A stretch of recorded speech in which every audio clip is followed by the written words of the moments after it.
So I saw Solo: A Star Wars Story today.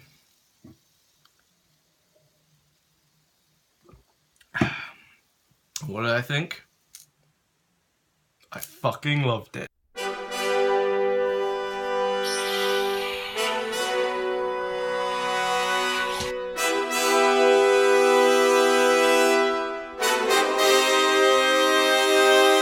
KDR here. Welcome back. Scruffy looking herder boy here. Solo: A Star Wars Story, as I said. I saw it today and I really genuinely enjoyed it. It was really fun. I went into it kind of not really expecting much. Like, I remember looking at the trailers and being excited for it, but then in the last few days my excitement for it just kind of, it really died down for it. Today, walking into the cinema, I was just kind of like, I've never felt less excited for a Star Wars film, which was really weird for me, because I'm such a huge Star Wars fan, and I felt almost bad for feeling that way, because I love The Last Jedi. I don't know if I've been on film saying that, but I love The Last Jedi. It is probably my second favourite behind Empire. Second or third favourite behind Empire and New Hope. But I love The Last Jedi, and I did really enjoy Solo. It was a completely fun and really just nice action adventure film in the Star Wars universe that did Star Wars proud. As far as I'm concerned, it stuck to everything, which a lot of the people who didn't like the changes in The Last Jedi are gonna like. I'm atting the fuck out of you because that's annoying that you don't like change. Solo's gonna be a nice safe option for you, you medium rare hating bastards. So I think what I was trying to say with the medium rare hating bastards thing is that they didn't like any kind of thing with any interest or any juicy material to it, you know? It wasn't enough for them. Yeah. I was pretty tipsy when I did this video, so I think take everything I say with a pinch of salt. But Solo was great. The cast was great. Alden Ehrenreich as Han Solo I thought was amazing. I thought he was really cool as Han Solo. He had enough of his own style to be like a young, kind of untainted Han Solo. But then by the end of the film, you kind of see more of the tics and, I guess, nuance that you saw from Harrison Ford's Han Solo. Childish Gambino, Donald Glover as Lando Calrissian was awesome. He'd steal the scenes that he was in because you were just excited to see that it was Lando, and you knew that it was Donald Glover playing him, and you always know that Donald Glover does a good job. So seeing Donald Glover playing Lando was really cool, and seeing him interact with Han and Chewie, Han and him especially, seeing them, knowing how they get along in episodes 5 and 6 was really cool to delve into here, to see their introductions and how they got along at first. And it was really fun seeing the two of them get annoyed by each other, getting excited by what the other's done or had to say. It was really cool. Emilia Clarke was good, Woody Harrelson was great, Thandie Newton was good, that four-armed kind of monkey-looking thing, he was pretty funny. And I will say now that this is a non-spoiler review at first. There will be spoilers coming up very soon, so I will let you know when the spoilers are coming. So clear away if you haven't seen that. Alison, Laksh, Sam, Cameron, I know all of you are going to watch this. I hope all of you are going to watch this if you're a true friend. Why am I calling out my friends? What's wrong with me? And I know you haven't seen it yet, so just, put this in your favourites. Everyone who hasn't seen the film yet but wants to see the non-spoiler review, come back to it at a later date. I love the film. I really did. It was just a nice, fun, action adventure film, which was so Star Warsy. The music I really liked. Alison tells me the music was by the guy who did How to Train Your Dragon, and his sections of the music were really nice, but then there was parts where you brought in old sections of music, the Asteroid Field. That was, yeah, that's not a spoiler. That isn't fine. I'm talking about music, it's fine. But it was just great to hear that music again, and the way they used it in the film was fitting, perfect. It sounded great to hear it again, and it got me really excited in those moments. Hearing the new music, it was very different. Nothing you'd ever hear really in any Star Wars film that's come before. But it did sound still like it fit with the tone of this film and the style that this film was going for.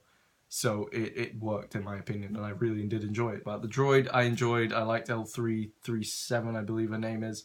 She was pretty funny. She was pretty cool. I can understand why some people don't like the portrayal of her. Like, I understand why people think she's a bit too social justice-y, but I think she toed the line enough. I don't like social justice shit. But I think she was okay, so if she didn't anger me, I think that she's alright. All in all, I think Solo: A Star Wars Story was a really good, fun Star Wars adventures carry on the franchise, being a nice spin-off film, and I think the next one we should get is Kenobi, hopefully. Right, spoilers. If you've not seen the film, you need to get out here right now. Leave right now, because I'm going to get into spoilers in 5, 4, 3, 2, 1. 3 words. Darth fucking Maul. You have no idea how much I freaked out in the cinema when that happened. When it was revealed, and I had suspicions early on because Ray Park was at the premiere, but so was Ewan McGregor, so I was like, will both of them be in the film? Sadly, Ewan McGregor was not in the film as Obi-Wan, or maybe he was an extra. I'll have to look into that. But Ray Park was back as Darth Maul. Looks like motion capture. Paul Bettany, I really enjoyed him in this film. I'd last seen him as Vision, which was great. Seeing him as a villainous role in this one was really cool. But him, when he mentioned early on that he works for Crimson Dawn, which rang a bell, but then he said, "You know who I serve." He told that to Emilia Clarke, I think. He said, "You know who I serve." And I was just thinking in my head this whole time, is it Darth Maul? Will it be Darth Maul?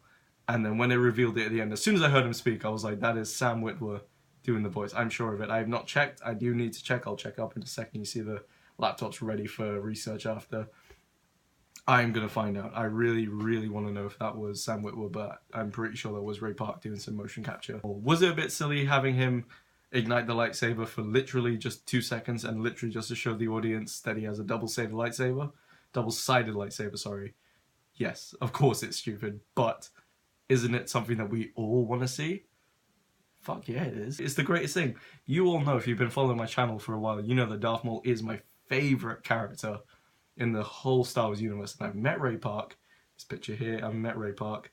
Me and Lash met him. And I met him when I was 10 as well. I do not have a picture of that because the fucking camera drive that had it on got corrupted. And I wish I could have those pictures back, but the main spoiler of this film is that Darth Maul is kind of revealed to be the big bad of the film, which is just awesome. How Han gets his name, that was pretty... I did like that. It was right at the start. The guy's like, "What's your name?" When he's trying to enlist into the Empire to get some money and to try and find a way out. The guy asks him what's his name. He says, "Han." He said, "What's your people?" And he says, "I don't have any people. I've always been alone." So the guy's like, Han Solo. And it just, you know, it's nice. It's nice to hear. One thing I picked up in the film, in that same scene actually, is you see Han, just before he goes over to that guy, you see Han looking at it's like an Empire Academy, an Empire advert to like recruit. And he's looking at it, obviously thinking, shit, I could probably do this. But in the Empire Academy, they're like, join the Empire, and you hear the Imperial March playing over that advert, like not playing over the film, it's playing in the film over that advert. So apparently the Imperial March is now part of the Star Wars universe. Like it is known to the universe. That is the Empire's theme, known to the galaxy. And is that canon? I need to know. Someone let me know in the comments if that is how it is. Him meeting Chewie was the beast. I thought it'd be the Rancor. My aunt, who I saw it with, was the one who introduced me to all this Star Wars shit. She loved it as well, but she was like, "Oh, is it the Rancor?" And I was thinking, no, I think that's Chewie. And then it was Chewie, and then the two of them, you know, Chewie's beating the shit out of him, but the Han spoke Wookiee, which was pretty cool, and the two of them broke out, and it became this lifelong friendship until episode 7. But it was really nice to see them meet in that way, and I think it felt really good. And then you got that random ass shower scene with the two of them, which is quite funny. Never knew I needed or wanted to see that, but here we are. L3 dies. That was sad enough, you know. I didn't feel too attached to the character. It was just like, she was fun. She wasn't around long enough or did much to make me care enough for when she died. Like, it was sad when Lando was obviously distressed at the fact that she died. That was sad, but seeing her die herself, it was a bit like, oh, okay, didn't expect that to happen, but I don't really mind. It fell a little flat for me, but I did enjoy it. I did appreciate that they did kill her off, and I think the people who didn't like her probably enjoyed that quite a lot. One small detail that they added in, well, not added in, but there was at the end, is when, obviously, this is another spoiler, Woody Harrelson's Tobias Beckett, he betrays Han at the end to Paul Bettany's character, which I think his name is like Dryden Vesa or Vas or something. I cannot remember. Someone let me know down below. But he obviously betrayed Han and Chewie, and with the whole coaxium fuel thing, but then Han kind of double-crossed him, so he just got the hell out of there with Chewie carrying all the fuel. And then Han manages to catch up to them, and he's got his gun holstered, and you see Woody reaching for his gun. He's like, "Let me tell you something, kid," and then Han shoots him. And that was like the perfect callback to Han shot first, you know? just because it was completely retconned in the 1997 VHS re-release of A New Hope, when Han and Greedo are sitting there and he's like, over my dead body, and Greedo says, that's the idea. And Han's head goes like deep deep and dodges the bullet, but of course in the original Han shot first, and that will always be canon in all the fans' eyes, I'm sure. And then they did it in this one. They didn't cut to Han saying, "Oh yeah, I always shoot first," or "I'll always shoot first," or some shit like that.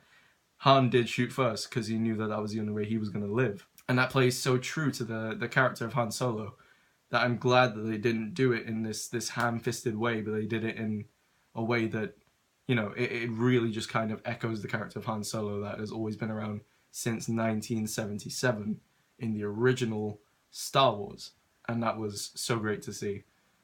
So I think that's all I have to say about Solo. I really did enjoy the film. I'm open to a sequel for the film with the cast coming back. I'm happy to see Alden Ehrenreich as Han Solo again. I cannot wait to see Ray Park reprise his role as Darth Maul in the film, in the films, in the canon, in everything, because he was in Clone Wars and Rebels, and those are great storylines for him. But seeing him in a live action film again will just be the greatest thing in the world, and I cannot wait to see that.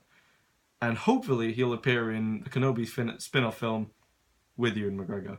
If that can happen, I'll be the happiest person in the world. So guys, I hope you liked this video and enjoyed my reaction. If you did, be sure to leave a like down below, subscribe for more, share with your friends, and comment down below with your thoughts and any requests for the future. And I will see you in the next video, and may the Force be with you.